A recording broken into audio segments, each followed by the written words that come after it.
Sa ating World Patrol, nagkagulo sa munisipyo ng Kuwihingo sa Mexico nang sumugod ang taong bayan doon. Sinilaban nila ang labas ng munisipyo at nagpumilit na makapasok para kuyugin ang 4 na suspect sa pangingidnap ng isang negosyante. Nauna na nilang binugbog ang mga suspect pero dinala ng mga pulis sa mga ito sa munisipyo. May nadamay ng mga residente at nagliyab ang paa na agad ring naapula. Huling-huli sa surveillance video ang panloloob sa isang convenience store sa Nevada. Nakamaskara ang mga magnanakaw at may dalang baril. Nang mahuli siya ng may-ari, binaril niya ito. Pero kahit tinamaan sa balikat, nagawa pang habulin at batuhin ng may-ari ng tindahan ang magnanakaw. Nakatakas naman ang magnanakaw. Hindi naman malala ang tinamong sugat ng store owner.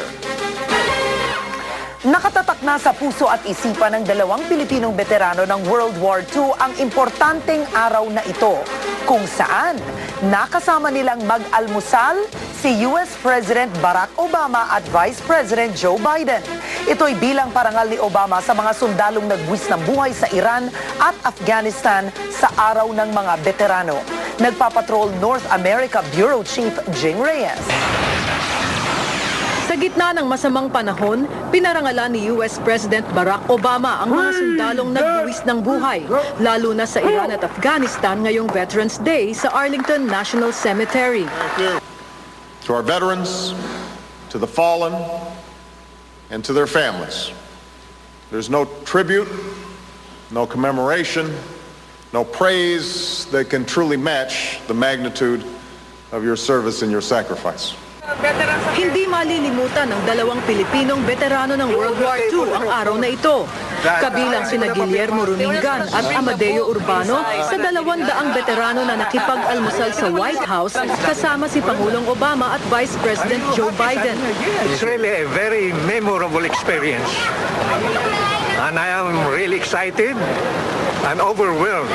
I tend to forget things with my age, but this day I'll never forget. Sinuportahan ni na Obama, Biden at maging ni Secretary of State Hillary Clinton ang batas na nagbigay ng benepisyo sa mga veteranong Pinoy. When I shook hands with the President, I told him that you are very instrumental in designing of the Filipino Veterans Equity Act. And we are so glad that now we are taking advantage of it, I told the President. And he smiled, responded, we'll always help you when you need our help. Sa ngayon, halos 33,000 Pilipinong veterano ang nag-apply na para sa lump sum payment na inaprubahan ni Obama noong Pebrero. $15,000 para sa mga nasa Amerika at $9,000 naman para sa mga veteranong nakatira sa Pilipinas. Wala pa sa kalahati ang nakakatanggap ng benepisyo. Maraming manong ang umaasang makukuha pa rin ito dahil may kakampi sila sa White House. Jing Reyes, Patrol ng Pilipino. Ipinagpaliban sa November 20 ang pagliliti sa 12 sundalong akusado sa Manila Pen Siege noong 2007. Hindi kasi nabigyan ng amended charge sheet ang mga akusado kaya tumiling sila ng panahon para pag-aralan ito. Pinarangalan sa ika-30 anibersaryo ng Agora Awards ng ABS-CBN Foundation. Tinanggap ni ABS-CBN Foundation Managing Director Gina Lopez ang Advocacy Marketing Excellence Award bilang pagkilala sa 20 taong paglilingkod dito sa mga nangangailangan at sa matagumpay na pagpapatupad sa mga programa tulad ng Bantay Bata, Bantay Kalikasan, e-media, Sagip na Pamilya at Bayanihan. Nagbigay ng 30 milyong pisong donasyon ang Ayala Foundation sa proyektong Kapit Bisig para sa Ilog Pasig ng ABS-CBN Foundation.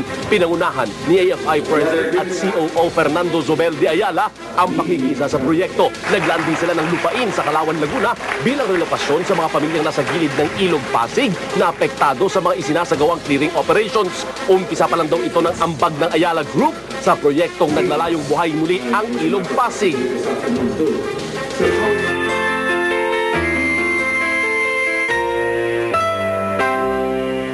Kapamilya, dahil po sa inyong kabutihang loob, natupad ang hiling ng binatang may sakit sa bato.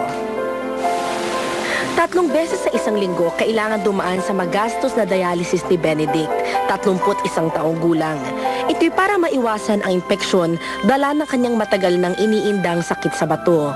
Hindi siya makapagtrabaho at tanging may edad na ama lamang ang kasakasama sa buhay. Hanggang sa umapela si Benedict sa hulog ng langit. Ito ang nagbukas ng daan para sa mga may mabuting loob na tumulong sa gamutan. Para maibsan ang paghihirap ni Benedict, sinurpresa din siya ng ilang donor sa kanyang bahay na nag-abot ng tulong pagkain. Maraming salamat sa lahat na patuloy na tumutulong at sana hindi kayo magsawang tumulong. At nanawagan din po ako na sana marami pa rin tumulong sa akin dahil kailangan ko po ng tuloy-tuloy na dialysis. Natutuwa din ako. Nagpapasalamat ng malaki sa pagtulong kay Benedict. Kapamilya, nagpapasalamat po kami sa lahat ng tumugon sa panawagan. Sa mga gusto pa pong magpaabot ng tulong, bukas po ang linya ng aming mga telepono.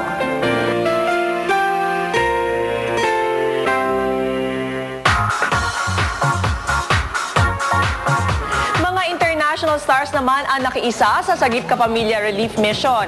Dinayo pa ng sikat na American singer na si Katy Perry at journey singer na si Arnel Pineda ang binagyong lugar sa Rizal. Magkasama rin sila sa benefit concert para rin sa mga nasalanta. Nagpapatrol, Gretchen Folido. What's your name? Gretchen. Malayo sa glamoroso niyang anyo, simpleng-simple ang pop-rock singer na si Katy Perry na dumayo sa mabundok na bahagi ng Rizal sa barangay Buso-Buso. Ito'y bagong inaabangang Katy Rocks for Relief concert sa SM Mall of Asia Grounds sa Sabado. Kasama ni Katy sa Sagip Kapamilya Relief Mission ang international Pinoy singer na si Arnel Pineda, kabanda sa journey na si Neil Sean at American rock band na may nakaisa sa benefit concert. It pulls your heart out of you. And so I'm just happy to be here to help in any way I can and give something back to the people. Sana lang mabiyayaan pa kami para mabigyan kami ng pagkakataon na matulungan pa ang mas maraming mga nakararami. Masaya naman ang mahigit 2,000 pamilya kasama na ang may 150 mga katutubo na matulungan matapos bagyuhin. Mapupunta rin ang proceeds ng concert sa mga nabiktima ng bagyo. Nilinaw naman ng promoter na hindi na makakasama sa concert ang Pinay na si Nicole Scherzinger ng Pussycat Dolls. Iahataw ni Katy Perry ang mga pinasikat niyang kantang I Kissed a Girl, Thinking of You at Hot and Cold. Gretchen Folido, Patrol ng Pilipino. Panalo si Pacman kung babatayan ang samut-saring online polls ngayon. Pero ang kampo ng dating pound-for-pound king na si Floyd Mayweather, minaliit ang People's Champ. Nagpapatrol, TJ Manotok. Hindi malilimutan ng Mexican-American na si David Diaz nang pabagsakin siya ni Manny Pacquiao sa 9th round nang magduos sila noong 2008. Sa isang radio interview, naniniwala si Diaz na di rin makakayanan ni Cotto ang mga atake ni Pacquiao. When I fought against Manny, I underestimated his speed. It wasn't too much his power and it was basically more his speed and his agility to move in and out. But hard for Cotto considering the way he had fought before in the past, and you see him back down in the later rounds. Lumalabas rin sa mga internet polls, ang Pinoy boxer ang paborito sa Pacland. Sa mahigit na 80,000 na votes, kalahati ang bumoto na panalo si Manny via knockout sa late rounds. Habang may 35% naman na nagsasabing Pacquiao by knockout sa unang mga round. Yamado rin si Pacman sa botohan sa 8countnews.com, secondsout.com at maging sa ESPN.com. Dalawa lang din sa 50 states ng Amerika ang naniniwalang na si Cotto ang mananalo. Ito ay ang Wyoming at Connecticut. Pero hindi bilib ang tiyuhin ng dating pound-for-pound king na si Floyd Mayweather Jr. na si Roger Mayweather kay Pacman. I don't believe Pacquiao gonna win. Why? Why is that? I don't believe he's gonna win because that too big for him. Put that pressure on him. If he put that pressure on him, it's gonna be a whole different ball game. TJ Manotok, Patrol ng Pilipino. Kapamilya, 43 days na lang, Pasko na po. At yan ang mga balita na kalap sa aming mas malawak na pagpapatrol. Kami ang inyong patrol ng Pilipino. Naglilingkod sa inyo saan man sa mundo.